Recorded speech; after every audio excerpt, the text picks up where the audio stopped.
আজকে মেহমানদের জন্য একদম দেশীয় খাবার রান্না করা হয়েছে। আসসালামু আলাইকুম, সবাই কেমন আছেন?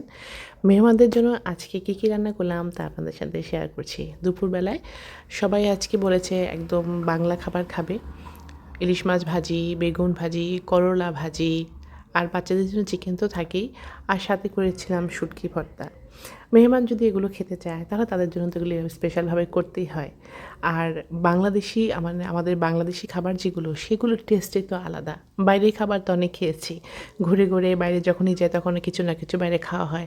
প্লাস আবার সেদিন বিরিয়ানিও রান্না করে নিয়ে গেছিলাম। তাই সবাই বলল আজকে তারা একদম বাংলাদেশি খাবারগুলো খাবে। তাই আমি আর আমার বোন ব্যাকইয়ার্ডে দুজনেই রান্নাবান্নার জন্য একদম তৈরি হয়ে গিয়েছি। রান্নাবান্না অলমোস্ট আমাদের শেষ হয়ে গেছে। একটু পরেই আমরা খাবার সার্ভ করব।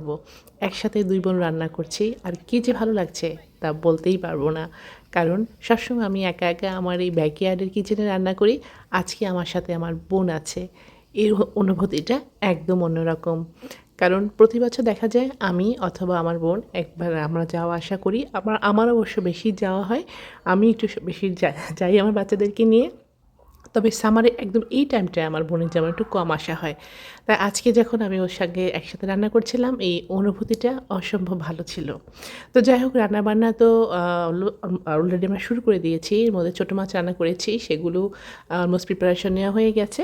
আর এখানে একটু শুটকি রান্না করছিলাম যেটা আমি রান্নার একদম শেষে বসিয়েছি কারণ একটু সময় লাগে। তাই ভাবিরা বলছিলেন যে আজকে তারা একটু শুটকি ভর্তা খাবে সেটাই আয়োজন করছি। আর দেখেন বাইরে সুন্দর পরিবেশ উপভোগ করছি। তো ঘরের মধ্যেই রান্নাবান্না করে আমরা সার্ভ করে ফেলেছি মজাদার ইলিশ মাছ ভাজি। আর আপনাদের সঙ্গে শেয়ার করলাম আজকে আমরা দুপুরে কী রান্না করেছিলাম। সামারে এই দুপুরটাতে এই ধরনের খাবার কিন্তু অসাধারণ লাগে। ডাল আর গরম ভাতের সাথে ইলিশ মাছ, বেগুন ভাজি এই খাবারের যেন কোনো তুলনাই হয় না।